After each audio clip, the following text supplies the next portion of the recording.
Welcome to the Hawkeye Sidekick podcast. And you're very welcome back to the Hawkeye Sidekick Rugby Weekly podcast with your host Mark Kennedy. I'm joined as ever by Liam O'Brien, a regular rugby pundit analyst. Liam, how are things?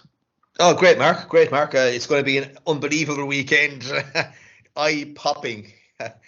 There's going to be so much action. Oh, I tell you, Easter, my God, it's a gift that'll keep on giving this weekend, really, Liam. I suppose what we'll focus on in this podcast, ladies and gentlemen, is to do with the four Irish provinces in European Champions Cup rugby action.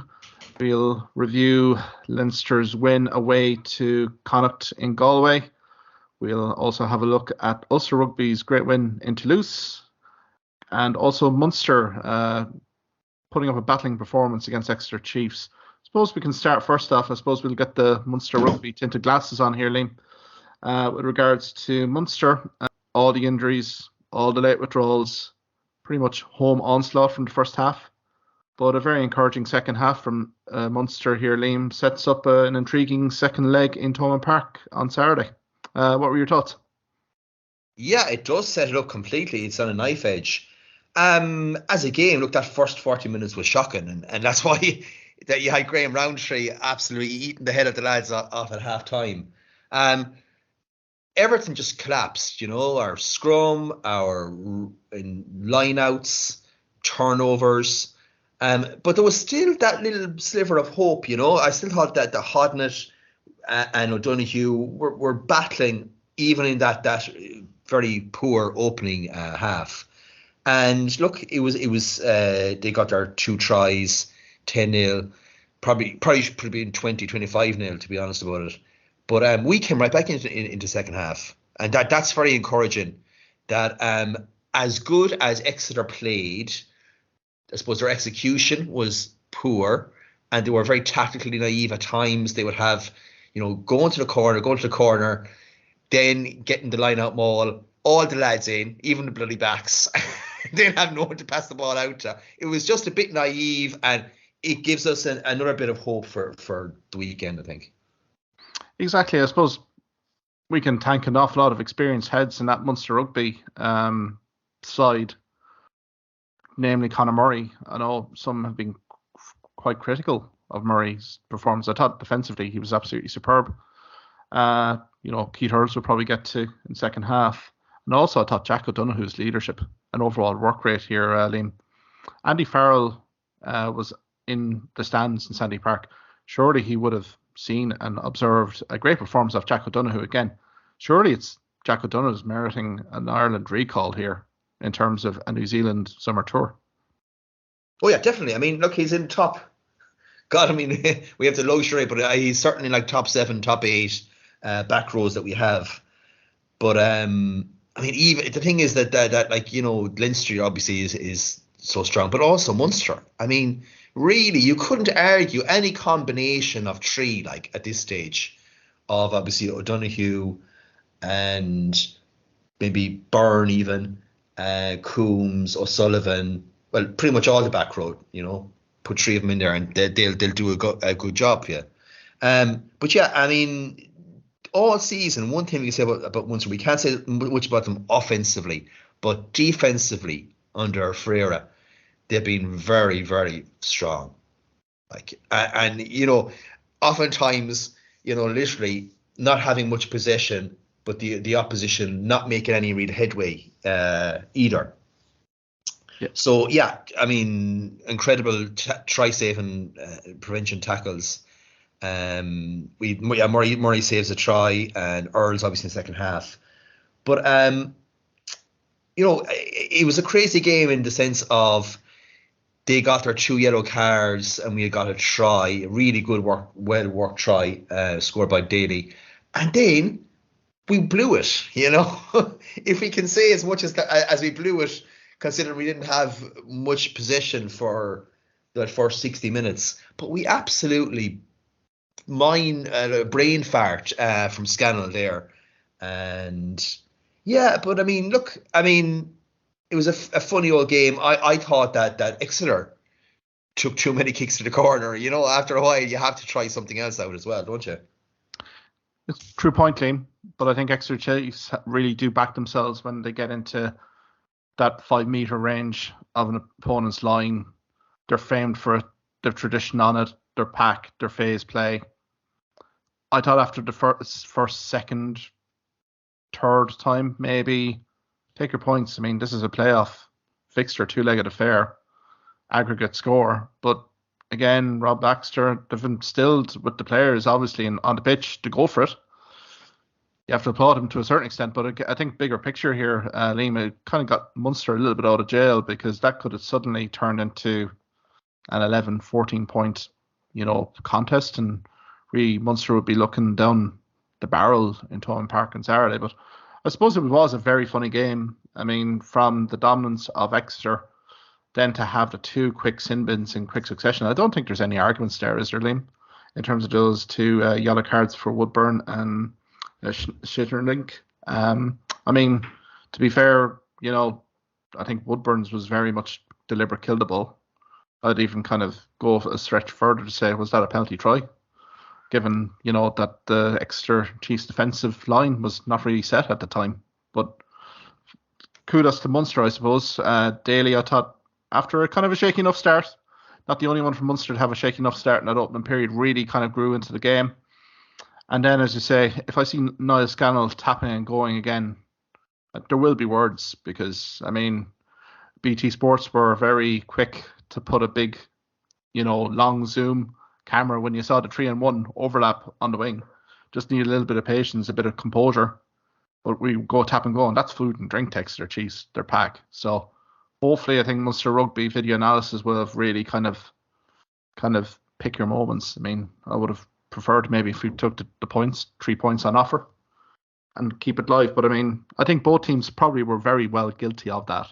But yeah, it wasn't a classic by any stretch, Liam. But I mean, somehow with all the absentees in Munster, they're still in there, and hopefully we'll get a few more bodies back this weekend, and it should be a rousing atmosphere in Thomond Park on Saturday.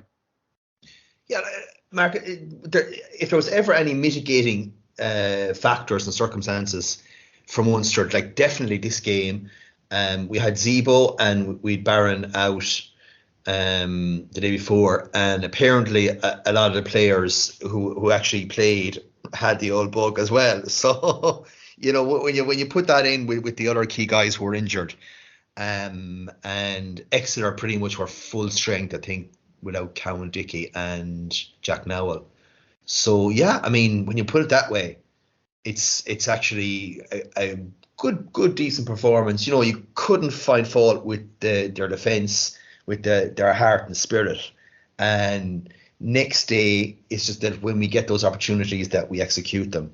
And yeah, just as I said, like, I think we have to really front up in terms of the scrum as well, because Exeter will still come to Thomond Park and still want to absolutely pummel us. And it is interesting how in the English game compared to the URC, it's all power, which obviously you need, but you also need that bit of technical ability as well. And the Munster jackling and just kind of general, the way that we're able to get turnovers against them was quite interesting as well, I thought. Yeah, no, definitely agree with you there, Liam. It's very much a physicality approach here from Exeter Chiefs, but it served them very well. But I suppose they did show a little bit of finesse as well. I know Stuart Hogg, we've been in the past quite critical of, but I thought he was very much on point, wasn't he, last weekend? Great try after 5 minutes. That was a superb drop of goal as well in the second half. The only points for Exeter Chiefs, mind you, in the second half, which was a critical score. But he kind of led from the front, I thought, from full back. I thought it was very dangerous. Along with Tom O'Flaherty as well, who had his moments there. And maybe we can get to that Keith Earls, Chris Farrell combo right at the end. I mean, we did have our golden patch in that third quarter, but in the last probably 10 minutes, Exeter started to assert a bit more dominance. Penalties followed, particularly in set piece. But that's a breathtaking defensive effort from Keith Earls and Chris Farrell to prevent that try off, I think it was Woodburn, was it? Yes, it was Woodburn, yeah. Yeah, to kind of keep this tie pretty much alive for Munster.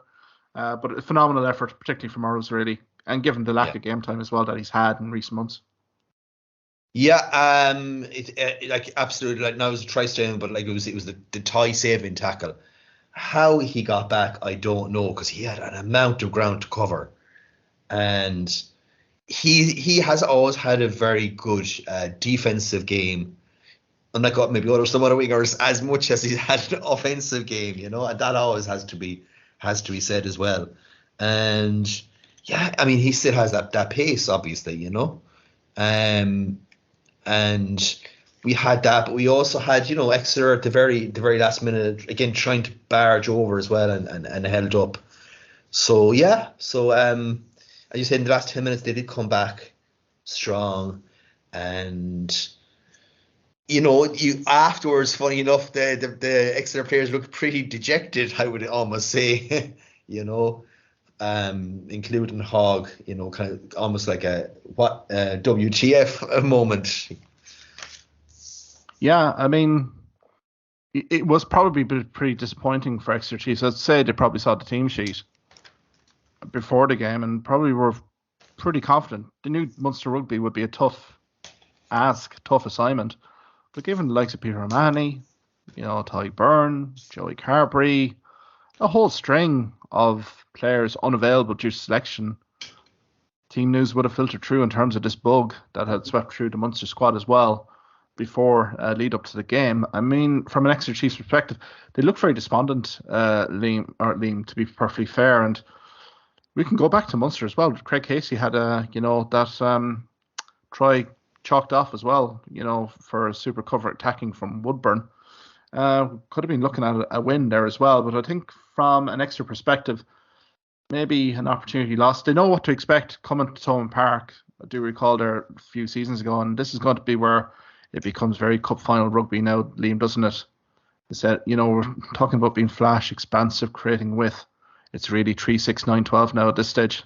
Get your points on the board, and then attacking width will follow. Again, nobody will remember Munster if they go all expensive here and lose by 5 points. I think the mission is quite simple. Win by 6 and get through to the next round. So I think from a Thomond Park perspective, it should be a cauldron. I think the season's on the line here for Munster.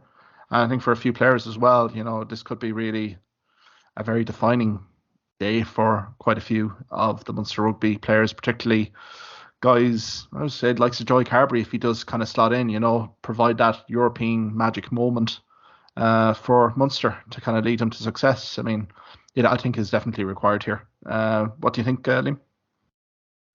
Yeah, well, obviously it's going to be a big moment. Like, I mean, the front row obviously going to have to big time step up. You'd be probably saying that Ryan will nearly have to start to try and give us some sort of a platform. And yeah, like O'Mahony back in, these things should obviously help in terms of our scrum and our line out as well. Actually, big haul, I'd have to say, in terms of Joey versus Healy, as in who starts. These are real live options now, especially after the last day as well. And we have to kind of think even, what are we going to do in terms of our second row? Are we going to put a bit more ballast in the second row? Are we going to have Jenkins and Klein, or, just have to think more as to how we're going to get over the line, because as you said, this is absolutely crucial.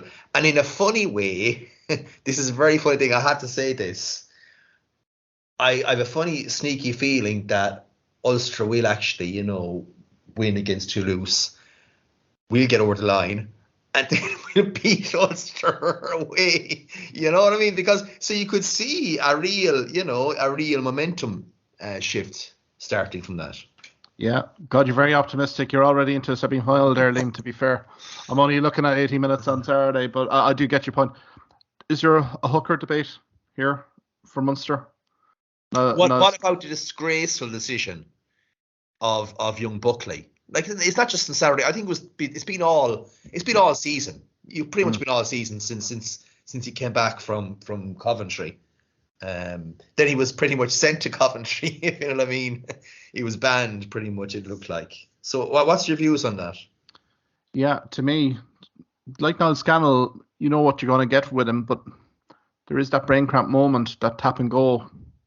If this result doesn't go according to plan, that will be a moment for me that I'll think, oh, that could have been a pivotal point, in terms of just take your points, the composure. To me, probably Scannell will start. I don't think they're going to rock the boat in that, but the line-out was a bit shaky. I'll be brutally honest on that. Now, Scott Buckley, does Barron come back into the mix? Has he recovered from this bug that went around? But for me, Scott Buckley should have seen a bit of action in Sandy Park. I think it was a pretty damning indictment of management that they clearly didn't trust the young guy in Buckley to come in and do a job. I mean, you saw Exeter Chiefs clearing off the bench at a regular basis. I think it's a bad look from Munster Rugby's perspective not to trust your youth. And it's not as if Scott Buckley hasn't delivered for Munster this season. The Wasps game particularly was one where he stood up head and shoulders. So I would hope for Munster Rugby management that they're a bit more brave in terms of this. They have to make the calls in terms of who's on form, who's not. And for me right now, it probably is pointing to Scannell. But if Scannell is not delivering in the first 25, 30 minutes, this is business end of the season. This is where Van Gran and the management team earned their corn. They have to make changes. So, I mean, I think Scannell, is on the radar here for me to kind of hopefully impress, deliver a very cohesive performance and, be very composed and, disciplined in his ball carrying. That's what we're expecting him. But to clear, empty the tank for 40, 45 minutes, then put in your Barron or put in your Scott Buckley, whoever you feel is a better scrummaging option, because Exeter will be relishing that scrummaging battle after last weekend. Yeah, absolutely. I mean, but I think the whole thing is to back the young lads from now even to the end of the season, whether it's the European Cup or the URC. That's the only way to go. That's the only way to go at this stage. Absolutely. Now, I don't really see a whole pile in terms of changing it up in terms of backline. Now, the 10 position probably comes a bit of a live debate if Carberry has gone through training unscathed. You have Jack Crowley there as well, obviously, who's playing well this season. So it'd be interesting, the 10 position. I think given that it's a 5-point deficit, maybe Casey's left in reserve until maybe the second half, maybe 30, 35 minutes in, 50 minutes into the second half, to literally go and kind of make attacking width. But I think from that perspective, I don't think we're going to see a whole pile of change. I think Daly will probably start back three along with Haley and also Earls. So I think from that perspective, backline has to kind of stay somewhat consistent. But I suppose fresh bodies wise, it would be great to see Jason Jenkins in there and absolutely start driving things forward from a second row perspective. Who do you replace then at that stage? I would go for Ryan. Easy for me. Tight head. We need a scrummaging platform. It didn't happen on Saturday for Stephen Archer. I think Archer's there as a reserve for me. His stats kind of showed it as well. He didn't have the best game, but again, Archer is going to be required probably down the stretch, and we need some experience kind of coming off the bench to close it out. So I think that would be. So I think pack-wise, I think we could see maybe 2 or 3 changes there, which is interesting. But yeah, all bodes well for Munster, and again, it's going to be very attritional, isn't it, Liam? I don't think there could be 1 point in the difference here in aggregate. It's going to be right up until the final whistle. Exeter will come. They'll provide, an awful lot of good moments for themselves. So I don't see a whole pile in this. So I think for Munster, the performance is going to have to be upped, particularly when they have ball in hand. Liam, we might go to Leinster Connacht, Galway last Friday night. Very entertaining game, 26-21 result for Leinster. But I was pleased for Connacht. I thought they acquitted themselves very well. What were your general thoughts on the game? Yeah, Connacht, they left it all out on the pitch. Absolutely, you couldn't say any more than that. And it's still, still up in the air. 5 points is absolutely nothing. Connacht played really, really well. Scored 2 really good tries. They were defensively overall. They were quite good. Apart from probably the 2 low tries were a bit soft, really defensively. But apart from that, they were in it right to the end. Probably in the last 15 minutes, they even had a chance to score another try, to actually win it, like pummeling the line and just a bit more finesse that was required to get the win. But yeah, I mean, Port stood out. Again, the back row. Hansen was very clever. Carty. Yeah, overall, very, very impressive performance. Yeah, I was delighted to see Gavin Thornbury back as well. Liam, he's such a vital cog in that Connacht front five. To get 52 minutes out of him was pretty pleasing. I think if you're Andy Friend, gave you an awful lot, 11 tackles. It was very good kind of in terms of overall play. Oisin Dowling came on for him, didn't put a foot wrong there as well. Yeah, it was just the kind of the key moments, the Port try, super platform, but then Leinster flexed the muscles and no better team to expose kind of some defensive frailties, particularly out wide. Thought the try I thought some of the tries were sensational. James Lowe's tries were absolutely top notch, but again, maybe Connacht not really hitting Leinster at source here. Maybe the defensive line speed wasn't what it should have been, and communication wise as well. There did seem to be a bit of an inside run there, which I think Bundy and whoever the Connacht player, the gap was too big, obviously. But again, saying that, Connacht grew into the game. I mean, the Gibson Park incident gives them a foothold in the game. They have Leinster rattled for the 10 minutes that Leinster were down to 14 players, really hanging on a little bit. Any complaints on the other card here for you, Liam? Because there's been an awful lot of conjecture. I know the disciplinary panel has cleared Gibson Park, but I mean, it was a key decision during the game. Yeah, it was. And look, for once, I would have to say, to me, it was very harsh, is what I have to say, I mean, if you talk about connection to the head, that was about the slightest connection you could see in a long time. So I would have probably just if I was there, I would have said it's just a penalty, penalty against Gibson Park. I wouldn't have put him off myself personally. And yeah, it did a huge thing because in that 10 minutes, Connacht did get their try, and that was a crucial score in the context of the two-legged affair. Exactly. Yeah. No, I think it's kept the tie nicely set up for Good Friday up in the Aviva Stadium.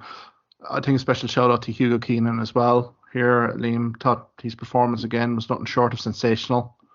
Just in terms of his ball carrying, it's 16 carries, 141 meters, passes 8, 3 tackles. Try assists 2. Again, very prominent performance. I think Keenan, every game I see him, he's becoming more and more complete in terms of his attacking setup. I mean, defensively, he's rock solid, but just his evolution this season from being a fledgling fullback last season to now has just been absolutely incredible. And I suppose the team selection for Leinster, biggest, highest compliment that they could pay Connacht is, you see that front five. That front five is phenomenal. Connacht are going to be up against it in front five, but I think it's showing massive compliment to Connacht that they feel that they have to do that, Liam, ahead of the second leg. Yeah, it's the ultimate respect, because being honest about it, if Leinster feel kind of the same team as from the first leg and against Connacht again, I mean, it really would be a lot more up in the air. I would have to say, and yeah, now I mean, even just scrum penalties alone, you think about it, what Leinster could be actually getting there. I think most people are probably predicting that 20-25 point win for Leinster, but it could be even tighter than that. I think for Connacht, the aim first half is to keep in the tie, be competitive. Let this run down to the last quarter that this tie is still in the melting pot. I think we might see a bit of nervousness come into the Leinster Rugby's performance a bit if it's still in the balance. I think Connacht are well and truly capable of creating the attacking with. The only concern I would have is the tries that they leaked against Leinster last week. It's going to be a quick turnaround to kind of address some of those kind of clear defensive communication issues. But I think Connacht, I think we said it last week here, Liam, They've nothing to lose. I think all the pressure's on Leinster Rugby to deliver a performance and get to a quarter final. So I think Connacht, they really have nothing to lose here. I hope they produce a good performance again, ask a few questions, and if they're there with maybe 60, 65 minutes to go and we're still within the 5-6 point aggregate, anything is possible, because then, Leinster could be looking over the shoulder a little bit. They've kind of tried to inflict a few knockout blows and still haven't been there. But again, that front five looks fairly ominous. I mean, the likes of Ronan Kelleher comes back in, going to have to prove a point with Dan Sheehan deputising so well for Ireland and Leinster. You also have Andrew Porter coming back into the mix, Tyke Furlong. It's a phenomenal front row. But again, it's really down to Connacht Rugby here to play good, smart rugby, get their exit strategy spot on. And what they're capable of doing is, creating line breaks. And I think, they have to just focus on their own performance. If they can do that, then I think Andy Friend and the squad of Connacht should have no regrets getting out of Aviva. But I think it probably, Leinster will win. But I would hope that Connacht would raise a few more questions here of Leinster. I think that could be one of the standout fixtures tomorrow, hopefully, weather pending. If it's a dry day up in the Aviva in Dublin, I can see plenty of tries from both sides. So I think that's kind of going to be a good fixture for the tournament organisers. I suppose we can go then to Liam. Ulster Rugby went to Toulouse. I know we were very concerned for Ulster, given their South African tour, the quick turnaround to head to the southwest of France. But in fairness to Ulster, they soaked up an awful lot of pressure. Even playing against 14 players to Toulouse, and got a 26-20 result. What are your thoughts here, Liam? Do you think the 6 point margin is enough for Ulster to proceed? Well, I think it is after what you said 5 minutes ago, but overall perspective on the game, do you think Toulouse still have a chance going into the second leg? Oh, yeah, of course they do. I mean, when you think, okay, they were down to 14, but they still had such a huge amount of meters gained and passes completed, that the argument is that if they have a full 15 for the entire 80 minutes, that completely changes things then. But Ulster effectively, they have this kind of counter-attacking rugby that they can certainly hit you, and backroom, absolutely outstanding hat-trick. I suppose, look, the tie would be almost over if it was something along the lines of 12 points or whatever, or more.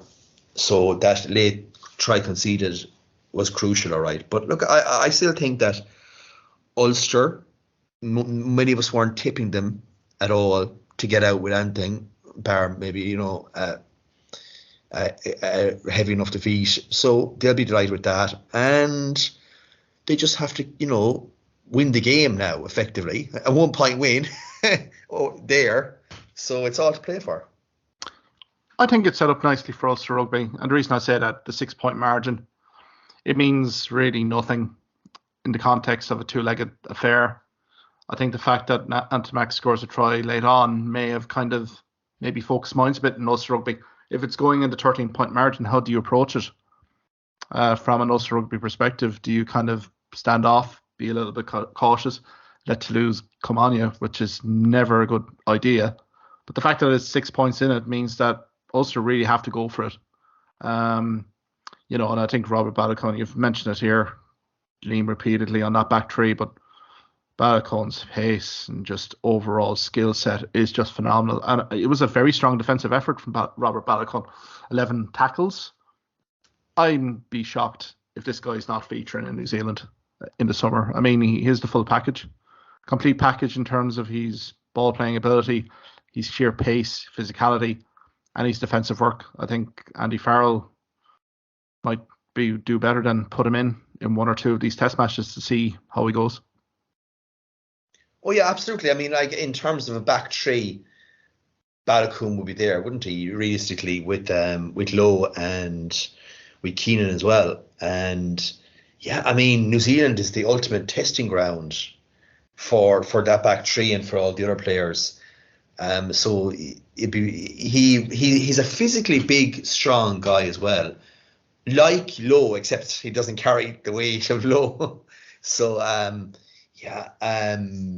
be great to see him certainly in Irish shirt. Absolutely.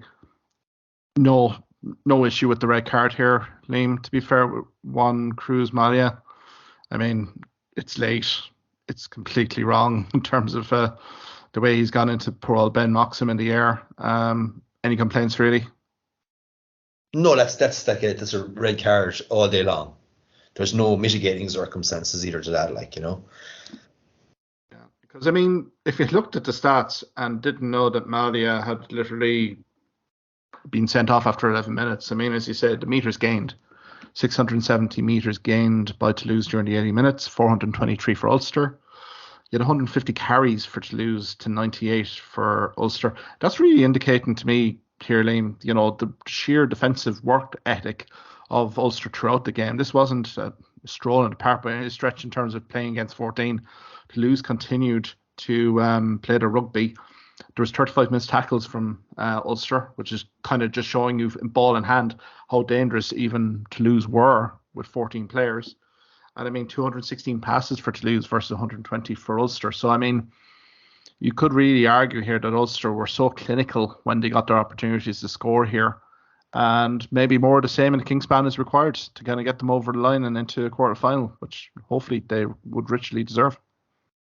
Yeah, again, I mean, even at home to Kingspan, it could be something like 55-45 possession wise for Toulouse, but as we've seen in that first leg, they have that kind of ability to hit you, soak it up and hit you, and yeah, it's going to be I'd say a magical night in the Kingspan.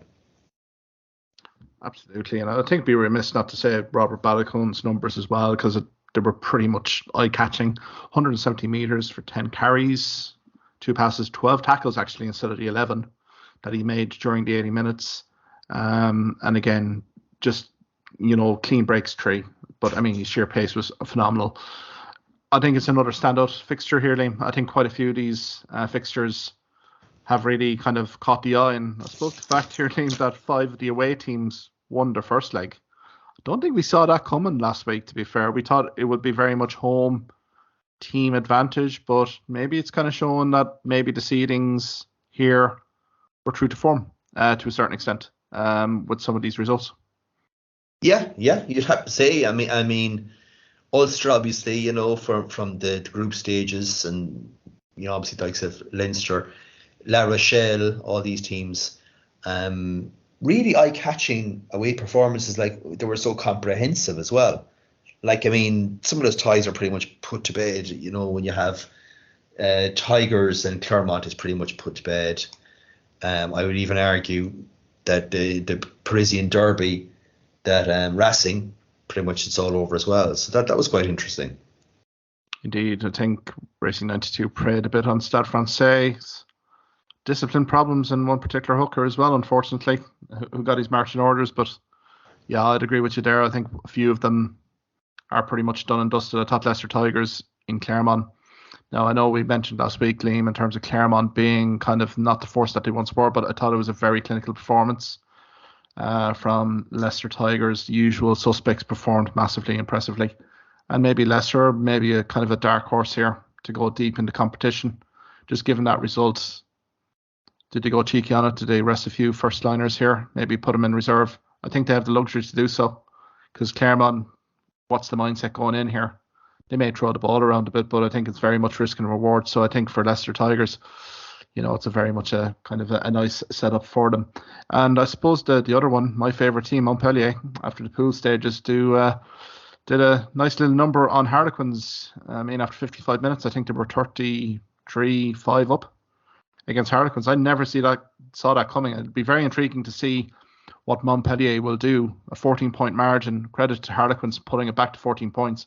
What sort of team selection Montpellier will actually put out in the stoop over the weekend, because I thought maybe Harlequins would be a bit more closer than that.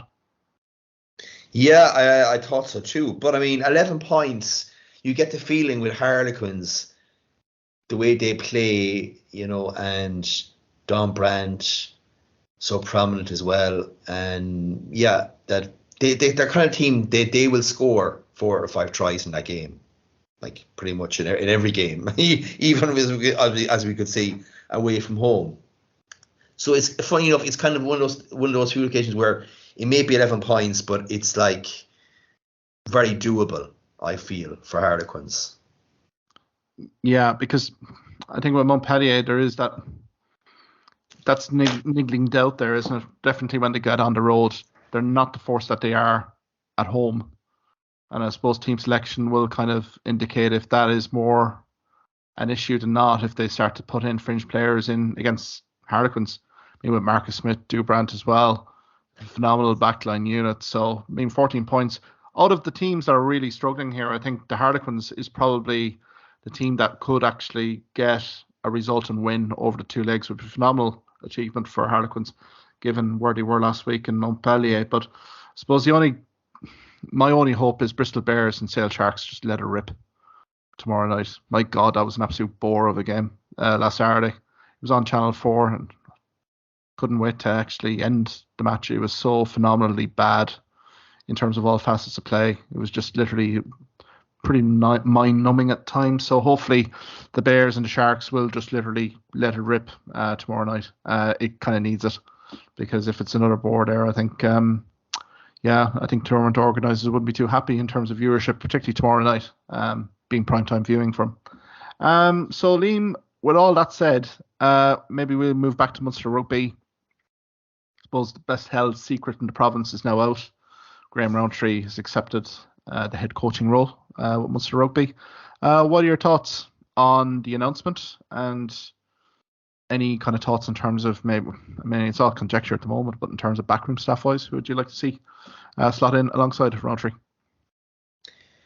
Yeah, look, I'm happy for Rowntree. He's kind of, of the same sort of ilk as Munster. When you come from somewhere like Leicester Tigers, you know what tradition is, and I think that's quite key. And it's interesting to see that Leicester obviously know tradition as well, but I think they've moved on a bit. I think that the culture in Leicester has moved on.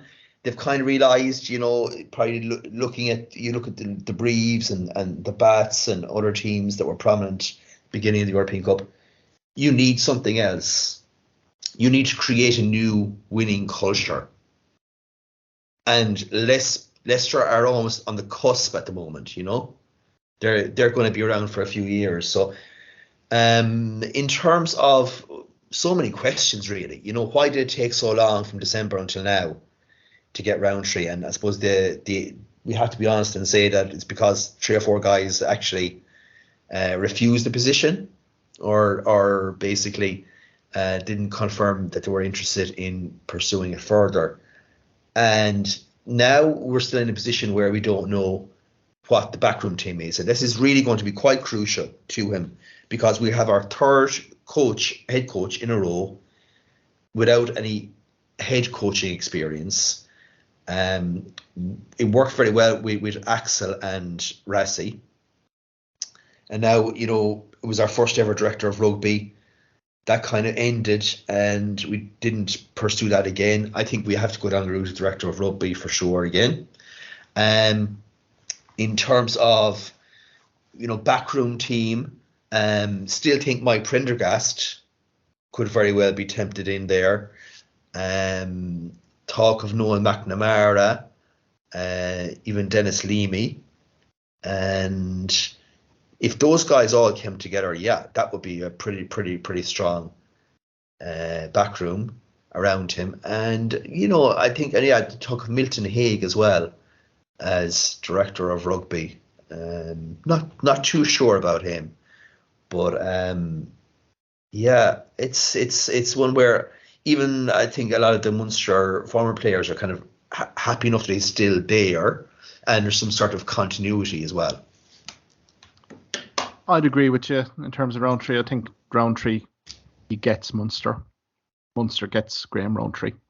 I think first and foremost that has to be called out. I think from a head coaching position, it's now time for Graham Rowntree to leap into the head coaching role. Look at the vast experience and resume that man has in terms of the British and Irish Lions, in terms of various clubs that he's served in England and also in Munster as well. So he kind of knows the fabric of the club from being here for the last few years. Now it's the natural choice and step for him to become head coach. The one critique I would have is the director of rugby role. I would be completely with you here, Liam. And I think I mentioned this on Hawkeye Sidekick Facebook. There was a bit of a mixed response in terms of that.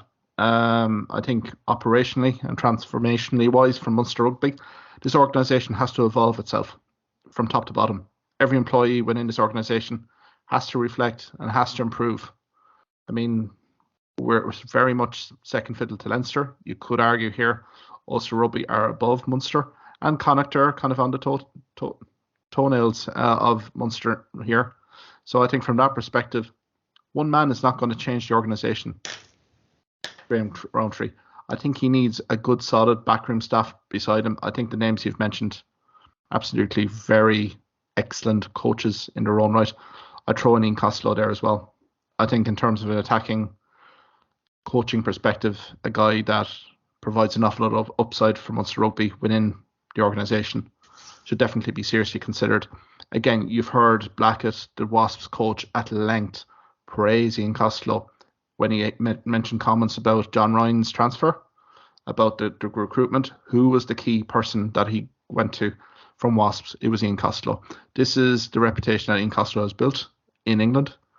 So I think from my perspective, he needs to be given, another shot in terms of maybe an attacking role or something significant within the backroom staff, and Noel McNamara kind of falls through. I think it is just an organisational time to reflect in terms of the appointment. I think our grassroots structures, we have to start enhancing again, identifying our club players in terms of who's getting to the next level, looking at our kind of club networks, stuff like that, schools, everything top to bottom. There needs to be, a bit of an appraisal done at the end of the season, because we've mentioned it last week in terms of our tight head prop situation. Apart from Stephen Archer next season, who's our go-to guy? And we really don't have any at the moment, unfortunately. So I think from that perspective, we really need to kind of, as an organisation, look at it as an opportunity to really reflect and make changes. That will boost Munster long term here, not just the short-term fix, slot in the head coach, everything will be fine. It certainly won't be fine.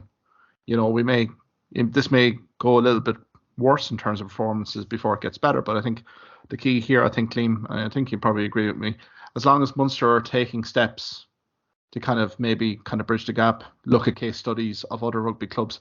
You mentioned Leicester Tigers, how they've kind of transformed themselves from that culture to now getting on the cusp of being top of Gallagher Premiership, looking as if they're going to go very deep in Europe. What changes have they made in the last few years? They have been struggling for many a season. This season's transformation has been pretty good, and I think maybe it comes down to head coaching. Maybe it comes down to coaching standards here to elevate the skill set of the squad. Maybe a clearer game plan mindset. We need to kind of start picking brains here in terms of how to close the gap. It's not just Leinster, it's not just Ulster and Connacht, it's the South African teams, it's the European teams that we're going to have to compete. I think we'll see the acid test on Saturday against Exeter Chiefs. We may get through Exeter, but then the quarterfinals may look very daunting. It's either Toulouse or Ulster, which, again, going on based on current form, you'd probably have Munster as an underdog. So I think all the best for Graham Rowntree, but I think, if you're Graham Rowntree right now, you're really busily preparing. He may have his own guys that he may bring in here that were unbeknownst to us, particularly previous guys he's worked with Leicester or in England may come over, and that might be good as well. But I do think that director of rugby is a bit of a sore point. You see with Stuart Lancaster, Leo Cullen, there's a transparency there. There's bouncing of ideas. There's challenging in terms of how to improve the thing. It's that sort of collaboration that we're requiring here long term. So I think all the best to Graham Rowntree, and hopefully Munster Rugby can support him as much as they can, because, again, he is a rookie head coach, as you say, so he's going to need time to bed in, but he needs a good backroom staff beside him, and hopefully we'll get maybe an announcement on that, Liam, in the next week or two, and that will then start preparations for the new season and maybe start identifying more player pool resources based on that. Yeah, of course, that would be the hope. But I suppose if we look at the Ireland head coach, being honest, most of us weren't that happy with Andy Farrell succeeding Joe Schmidt. and we kind of said more of the same, and in the backroom team for all those years, and what new ideas will he bring, and kind of a safe appointment, and it turned out pretty good, I have to say. And he was basically his own man. That's what we found out about Andy Farrell. And I think it could be more the same with Graham Rowntree. So that's one thing we have to take into consideration. I thought on Saturday, the kind of the half-time panning to the Munster dressing room, and there was Rowntree just losing the head completely, and to my mind, Van Gran cowering like a little schoolboy, looking up at him. We knew who the real boss was, and arguably the guy who the squad really wanted to listen to at that particular time as well. Yeah, I mean, for Van Gran, he's in a pretty unenviable position. Again, back into last year, he's announced to be the new Bath Rugby head coach. I think after that, his autonomy and his control is completely diminished, undermined. And I think, as you say, that image, that shot of the dressing room really did paint 1,000 words here. Who's actually the person that people are looking up to here? I mean, Van Gran may have the pearls of wisdom, but I think, to be perfectly honest, it was Rowntree that they seemed to have the influential clout. I mean, if someone of Rowntree's magnitude is going absolutely, hairdryer treatment on you, you're going to basically stand up and, listen. But I thought it was a very kind of apt, even they panned into, the Munster management throughout the game. I thought, you definitely saw very much animation there from Rowntree. I mean, Larkham and Van Gran trying to kind of look composed. But I think Rowntree is fully vested in Munster now. He's the head coach, and again, he's going to have to work with the bulk of this playing group, particularly the pack as well. And it'll be very interesting to see what will evolve there, next season, particularly pre-season. We're losing more departures, Chris Cloythe, John Ryan particularly. That's experience that, is going to be badly missed. But again, it's an opportunity for academy players, stuff like that. How are we going to nurture that? So I think for Rowntree, it'd be very interesting to see his viewpoint, the backroom staff that he's going to assemble now. And I mean, it's a 2-year contract, correct me if I'm wrong here, Liam. So I think hopefully things start to shape up for Graham, and, that he gets a fair crack at it, because it'd be nothing worse than he's not being completely supported by the hierarchy in Munster Rugby to succeed here. And then we're back to square one again. So best wishes to Graham anyway. I think he's a true gent, complete legend of the game, and he deserves his opportunity. But I think Munster Rugby, Ian Flanagan board have to support him in any way possible to make this an appointment the success that it deserves it to be. Liam, we might leave it there anyway. Very exciting fixtures coming up this weekend.